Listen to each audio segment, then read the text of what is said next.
കേരളത്തിൻ്റെ ഏറ്റവും കിഴക്കൻ പ്രദേശങ്ങളാണല്ലോ ഹൈറേഞ്ച് പ്രദേശങ്ങൾ.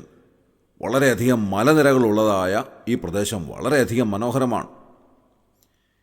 ഈ ഹൈറേഞ്ച് പ്രദേശങ്ങളിൽ ഉണ്ടാക്കിയിട്ടുള്ള ഡാമാണ് ഇടുക്കി ഡാം. ഇടുക്കി ഡാം എന്ന് പറയുന്നത് 3 ഡാമുകളുടെ ഒരു സമുച്ചയമാണ്. പെരിയാർ എന്ന നദിക്ക് കുറുകെ കെട്ടിയിട്ടുള്ള 3 ഡാമുകൾ, അതായത് Cheruthoni dam, Idukki arch dam, Kulamavu dam, ഇങ്ങനെ 3 ഡാമുകളുടെ ഒരു സമുച്ചയമാണ് ഇടുക്കി ഡാം എന്ന് പറയുന്നത്. ഈ 3 ഡാമുകൾ പെരിയാർ നദിയെ തടഞ്ഞു നിർത്തി ഉണ്ടാക്കിയിട്ടുള്ള ഒരു റിസർവോയറുണ്ട്. ആ റിസർവോയറിന് ഏതാണ്ട് 60 സ്ക്വയർ കിലോമീറ്റർ ഏരിയ ഉള്ള ഒരു വലിയ റിസർവോയറാണ്. ഈ വലിയ റിസർവോയറിലെ വെള്ളത്തിൻ്റെ ലെവൽ നിയന്ത്രിക്കുന്നതിന് വേണ്ടി ഷട്ടറുകൾ ഉണ്ടാക്കിയിരിക്കുന്നത് ചെറുതോണി ഡാമിനാണ്. ചെറുതോണി ഡാമിൽ നിന്ന് അധികം അകലെയല്ലാതെ ഉണ്ടാക്കിയിരിക്കുന്ന ആർച്ച് ഡാം ഏഷ്യയിലെ തന്നെ ഏറ്റവും ഉയരം കൂടിയ ആർച്ച് ഡാമാണ്. ഡബിൾ കർവേച്ചറിൽ പണിതിരിക്കുന്നതായ ഒരു ഡാമാണ്. അത്രമാത്രം വലിയ ഒരു ഡാമാണത്. 2 വലിയ മലകളെ തമ്മിൽ ബന്ധിപ്പിച്ചാണ് ഈ ഡാം ഉണ്ടാക്കിയിട്ടുള്ളത്. അതിന് കുറവൻ മല എന്നും കുറത്തിമല എന്നും നാമകരണം ചെയ്തിട്ടുണ്ട്. ഈ 2 മലനിരകളുടെ അടിവാരത്തുകൂടെ ഒഴുകിയിരുന്ന ഒരു ചെറിയ നദിയാണ് പെരിയാർ നദി.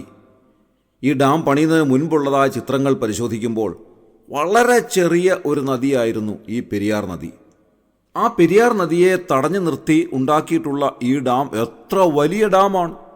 ഈ 3 ഡാമുകൾ ചേർന്ന് കഴിയുമ്പോൾ ഉണ്ടായിട്ടുള്ളതായ റിസർവോയർ എത്രമാത്രം വെള്ളമാണ് അവിടെ സംഭരിച്ചു വച്ചിരിക്കുന്നത്. ഈ ഡാമുകളിലേക്ക് വെള്ളം ഒഴുകി വരുന്നതിന് മുൻപായി ഉണ്ടാക്കിയിട്ടുള്ള ഡാമാണ് മുല്ലപ്പെരിയാർ ഡാം. ബ്രിട്ടീഷുകാരുടെ കാലത്ത് പണിതിട്ടുള്ളതായ ഈ മുല്ലപ്പെരിയാർ ഡാം പിരമിഡ് ഷേപ്പിൽ നിർമ്മിച്ചിട്ടുള്ള ഡാമാണ്. അവിടെ നിന്നുമാണ് തമിഴ്നാട് അവരുടെ കൃഷി ഉപയോഗത്തിന് വേണ്ടി വെള്ളം കൊണ്ടുപോകുന്നത്. ഇടുക്കി ഡാമിൽ നിന്നുള്ള വെള്ളം മൂലമറ്റം പവർ ഹൗസിലേക്കാണ് കൊണ്ടുപോകുന്നത്. അവിടെ 130 മെഗാവാട്ട് ശേഷിയുള്ള 6 ജനറേറ്ററുകൾ പ്രവർത്തിക്കുന്നു. അങ്ങനെ 780 മെഗാവാട്ട് വൈദ്യുതി അവിടെ നിന്ന് ഉൽപ്പാദിപ്പിക്കുന്നു. കേരളത്തിൻ്റെ ഏറ്റവും പ്രധാനപ്പെട്ട വൈദ്യുത സ്രോതസ്സാണിത്. ഈ വലിയ വൈദ്യുത പ്രോജക്റ്റിന് മുഖാന്തരമായി തീർന്നത് 3 ഡാമുകളാണ്. ആ 3 ഡാമുകൾ ഉണ്ടാക്കിയിരിക്കുന്നത് വലിയ മലനിരകളുടെ താഴ്വാരത്തിലൂടെ ഒഴുകിക്കൊണ്ടിരുന്ന വളരെ ചെറിയ ഒരു നദിക്ക് കുറുകെ അണക്കെട്ടുകൾ നിർമ്മിച്ചിട്ടാണ്. ഈ പെരിയാർ നദിയിലേക്ക് വെള്ളം ഒഴുകി വരുന്നത് എവിടെ നിന്നാണ്?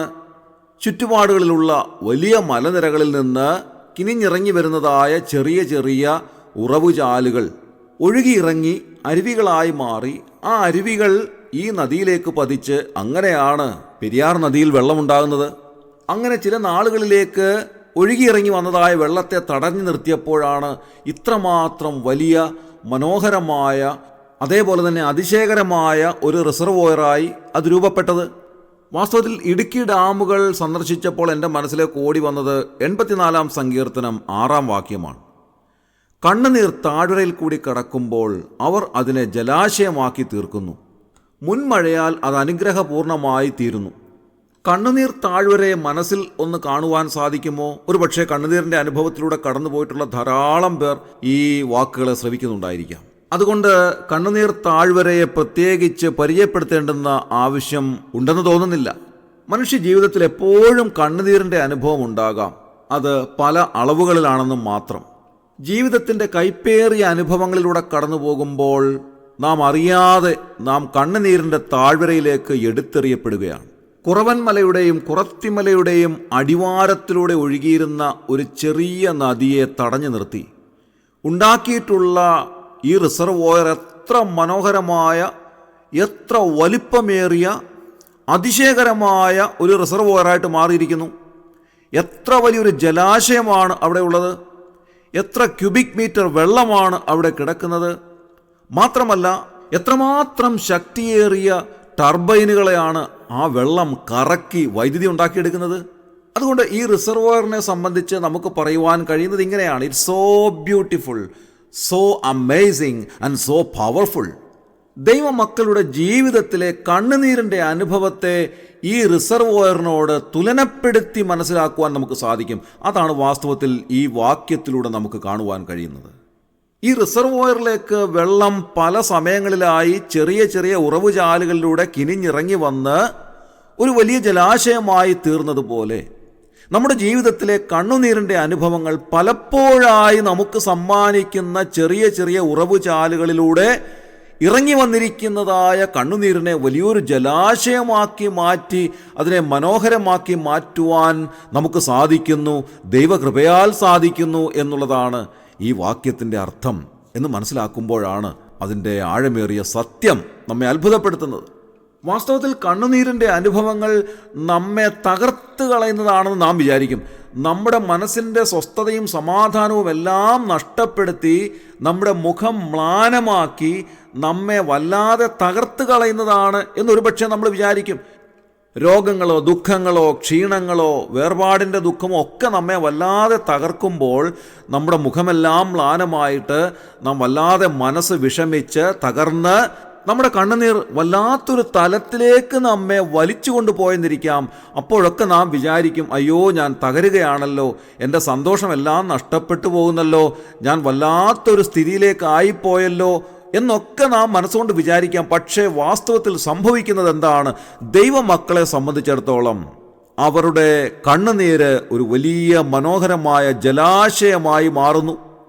പല സമയങ്ങളിലെ കണ്ണുനീർ, പല നാളുകളിലെ കണ്ണുനീരെല്ലാം ചെറിയ ചെറിയ ഉറവുചാലുകളായി ഒഴുകിയിറങ്ങി ഒരു വലിയ റിസർവോയറായിട്ടത് മാറിയിട്ട് മനോഹരമായ അതിശയകരമായ ഒരു ജലാശയമായി രൂപാന്തരപ്പെടുന്നുവെന്നുള്ളത് നമ്മെ ധൈര്യപ്പെടുത്തുകയും ശക്തീകരിക്കുകയും ഒക്കെ ചെയ്യുന്ന ഒരു വലിയ കാര്യമാണ്.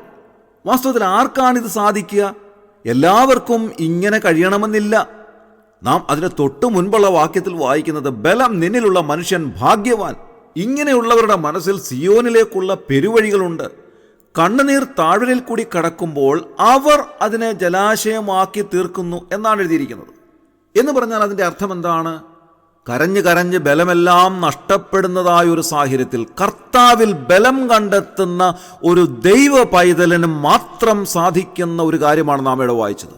വിവിധ പരിശോധനകളിലൂടെ, പ്രയാസങ്ങളിലൂടെ, ദുഃഖങ്ങളിലൂടെ, പരീക്ഷകളിലൂടെ ഒക്കെ കടന്നു പോകുമ്പോൾ നമ്മുടെ ഹൃദയവേദന വർദ്ധിച്ച് ഒരുപക്ഷെ നാം കരഞ്ഞു പോയെന്നിരിക്കാം. അങ്ങനെ കരഞ്ഞ് കരഞ്ഞ് ബലമെല്ലാം നഷ്ടപ്പെട്ട് ബലഹീനനായിത്തീരുമ്പോൾ കർത്താവിൽ ബലം കണ്ടെത്തുന്ന ഒരു ദൈവ പൈതലിന് ആ കണ്ണുനീരിൻ്റെ താഴ്വരയെ ഒരു മനോഹരമായ ജലാശയമാക്കി, ഒരു റിസർവോയറാക്കി മാറ്റിയെടുക്കുവാൻ സാധിക്കുന്നു എന്നാണ് ദൈവവചനം പറയുന്നത്. പ്രിയമുള്ളവരെ, ആ ജലാശയം വളരെയധികം പവർഫുള്ളാണ്. ഈ കണ്ണുനീരിൻ്റെ താഴ്വരയിലെ ജലാശയം എത്രയധികം ടർബൈനുകളെ കറക്കുവാൻ തക്കവണ്ണം പര്യാപ്തമായ ശക്തിയേറിയതാണ് എന്നുള്ളത് ദൈവവചനത്തിൻ്റെ അടിസ്ഥാനത്തിൽ നാം ചിന്തിക്കേണ്ടതായിട്ടുണ്ട്. ഇന്ന് രാവിലെ ഈ ഭാഗം ചിന്തിക്കുമ്പോൾ എനിക്ക് ചോദിക്കുവാനായിട്ടുള്ളത്, വിശ്വാസികളുടെ ജീവിതത്തിൽ കണ്ണുനീരിൻ്റെ അനുഭവത്തെ ജലാശയമാക്കി മാറ്റുവാൻ നമുക്ക് സാധിക്കുമോ എന്നുള്ളതാണ്. പലപ്പോഴും നമുക്കതിന് സാധിക്കുന്നില്ല എന്നുള്ളതൊരു പരമാർത്ഥമാണ്. എന്നാൽ ദൈവവചനം നമ്മോട് പറയുന്നു, കണ്ണുനീർ താഴ്വരയിൽ കൂടി ഒഴുകുന്ന ആ കണ്ണുനീരിൻ്റെ ചാലുകളെ തടഞ്ഞു നിർത്തുന്ന പ്രാർത്ഥനയാകുന്ന ഡാമുകൾ നിർമ്മിക്കുമ്പോൾ കണ്ണുനീർ താഴ്വരയെ വലിയ മനോഹരമായ പവർഫുള്ളായിട്ടുള്ള ഒരു ജലാശയമാക്കി മാറ്റി ജീവിതത്തെ മനോഹരമാക്കുവാൻ നമുക്ക് സാധിക്കുന്നു എന്നുള്ളത് ദൈവവചനത്തിൻ്റെ അടിസ്ഥാനത്തിൽ മനസ്സിലാക്കുവാൻ നമുക്ക് ഇടയാകട്ടെ. ഈ കണ്ണുനീരിൻ്റെ അനുഭവങ്ങളാണ് നമ്മുടെ കഴിഞ്ഞകാല ജീവിതത്തെ മനോഹരമാക്കിയിട്ടുള്ളത്, ഇപ്പോഴും നമ്മുടെ ജീവിതത്തെ മനോഹരമാക്കുന്നത്. അതുകൊണ്ട് കണ്ണുനീർ താഴ്വരയിൽ കൂടി കടന്നു പോകുന്നവർ വിഷമിക്കേണ്ടെന്ന ആവശ്യമില്ല. നിങ്ങളുടെ ജീവിതം തകരുകയല്ല, പ്രത്യുത ഏറ്റവും മനോഹരമായി മറ്റുള്ളവരുടെ മുൻപാകെ ദൈവനാമ മഹത്വത്തിനു വേണ്ടി വെളിപ്പെടുകയാണ്, വിളങ്ങുകയാണ് ചെയ്യുന്നത്. അതിന് ദൈവം നിങ്ങളെ ഓരോരുത്തരെയും സഹായിക്കട്ടെ. നമ്മുടെ കണ്ണുകളെ അടയ്ക്കാം, പ്രാർത്ഥിക്കാം. ക്രിസ്തുയേശുവിലൂടെ അതിവാത്സല്യമായി ഞങ്ങളെ സ്നേഹിക്കുന്ന സ്വർഗീയ പിതാവാം നല്ല ദൈവമേ, അനുഗ്രഹകരമായ ഈ പ്രഭാതത്തിനായി ഞങ്ങൾ നന്ദിയോടെ സ്തോത്രം ചെയ്യുന്നു. പലപ്പോഴും കർത്താവെ, ഞങ്ങൾ കണ്ണുനീരിൻ്റെ അനുഭവങ്ങളിലൂടെ കടന്നു പോകുമ്പോൾ അത് ഞങ്ങളുടെ ജീവിതത്തെ തകർക്കുന്നതാണ്, തളർത്തുന്നതാണ് എന്നൊക്കെ ഒരുപക്ഷെ ഞങ്ങൾ വിചാരിക്കാറുണ്ട്. എന്നാൽ കർത്താവെ, ഞങ്ങളുടെ കണ്ണുനീരിൻ്റെ താഴ്വരെ മനോഹരമായ ജലാശയങ്ങളാക്കി മാറ്റി മറ്റുള്ളവർക്ക് അനുഗ്രഹകരമായ പവർഫുള്ളായിട്ടുള്ള ജലാശയങ്ങളാക്കി അതിനെ രൂപാന്തരപ്പെടുത്തി ഞങ്ങളുടെ ജീവിതത്തെ മനോഹരമാക്കുവാൻ അവിടുത്തേക്ക് കഴിയും എന്ന് ഞങ്ങൾ വിശ്വസിക്കുന്നുവല്ലോ കർത്താവ്. ഇന്ന് രാവിലെ ഈ വചനം ഞങ്ങൾക്ക് നൽകി ഞങ്ങളെ ധൈര്യപ്പെടുത്തിയതിനായി ഞങ്ങൾ നന്ദിയോടെ സ്തോത്രം ചെയ്യുന്നു.